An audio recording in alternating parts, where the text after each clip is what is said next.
I like the fact that, I feel like I look a little bit younger than before. Like without any hair, it adds quite a bit to the age. So everyone was thinking I was in my 40s, and I don't know, I'm not ready for that yet, so. People now, they assume I'm younger because of a head of hair. And so they'll approach me as a younger individual rather than approaching me as an older individual. People just think of me now as like a guy in my 20s. As before, they were thinking, oh, he's like some dad, some, older guy.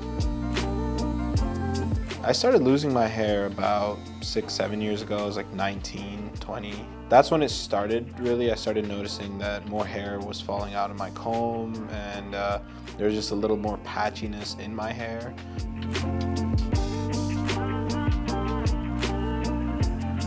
All of them. I tried everything. Hair oils, I tried different shampoos, I tried different combs, I tried everything that I could find online, and it didn't really help at all.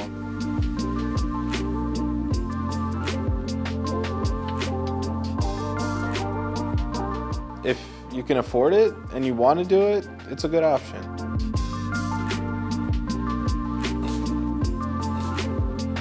So I like it, I'm happy, it makes me happy, so yeah, if you're interested, I think it's a good option.